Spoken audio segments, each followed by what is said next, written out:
hospital had always been a place of healing, or so I was told when I took the night shift job. But now, standing in front of the crumbling building, I wasn't sure what to believe. The walls, once pristine, now sagged with decay.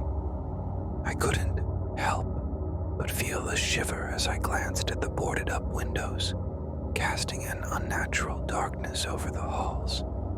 It had been abandoned for years, and yet they still needed someone to watch over the lower levels. Someone like me. The first few hours were quiet, too quiet. The kind of silence that's more unsettling than the loudest screams. The flickering lights overhead buzzed incessantly, adding to the tension. I tried to shake it off, told myself it was just an old building, nothing more. But deep inside, I knew something wasn't right. I made my way through the hospital's lower levels, where the air felt thick, almost oppressive. The floors were coated in dust, and old medical equipment lay scattered, forgotten in time. Rusted wheelchairs, a cracked X-ray machine, abandoned files yellowed with age littered the floors. I wondered how many lives had been lost here, how many faces had slipped into darkness without ever being remembered. But it wasn't the decay that unsettled me.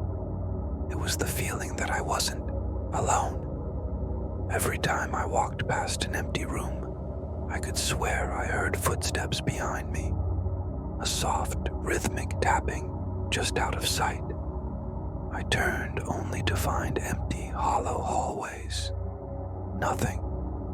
The sound was gone. I laughed at myself, chalking it up to the creaking of the old building. Still, I couldn't shake the feeling of being watched. As I ventured deeper into the abandoned sections, the air grew colder. The silence was punctuated by the occasional sound of a door creaking open, or a far-off whisper like voices, but too faint to make out. At one point, I passed a room with a cracked mirror hanging on the wall. My reflection seemed distorted, too thin, too stretched. For a moment, I thought I saw someone standing behind me, their face hidden in the shadows. I spun around, heart pounding, but again, there was nothing.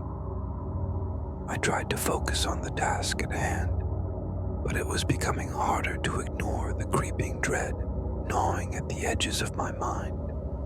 I passed a set of stairs leading down, further into the darkness, and my footsteps echoed louder than ever before, bouncing off the cold stone walls.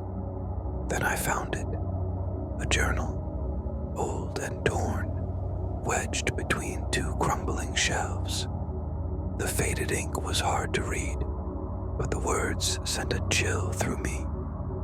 They know we're here, the doctors, the patients.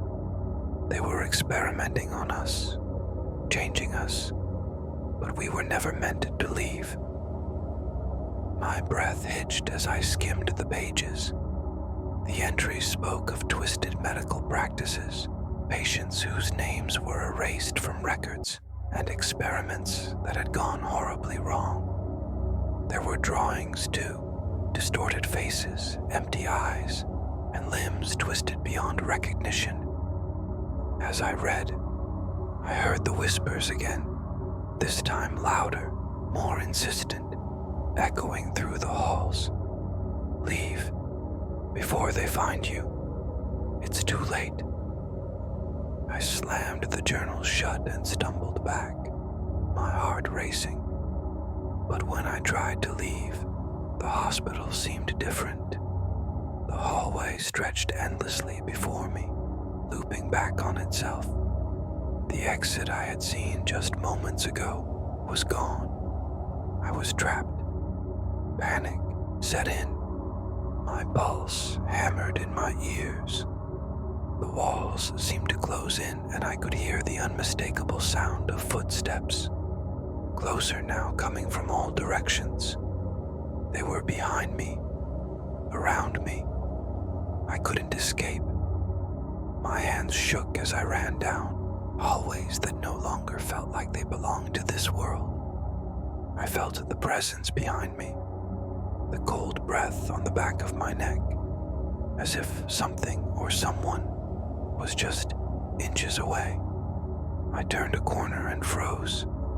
There, in the flickering light of a broken bulb, I saw them, the twisted, pale figures of the patients, their eyes hollow, their faces contorted in pain.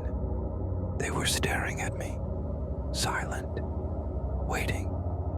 Suddenly, I realized with terrifying clarity, they weren't just haunting the hospital. They had become part of it. The hospital had claimed them, and now it wanted me too. I turned and ran, but the walls seemed to close in, reshaping around me. No matter how hard I tried, I couldn't escape. The hallways twisted and turned, leading me deeper into the hospital's bowels. And then I saw it, a door just ahead, a way out. But as I reached for the handle, I saw my reflection in the glass next to it. It was me, but it wasn't. The eyes in the reflection were not mine. Hollow, empty. I stumbled back, my breath caught in my throat. The door slammed shut in front of me, and the room fell silent. A final whisper. You were always meant to be here.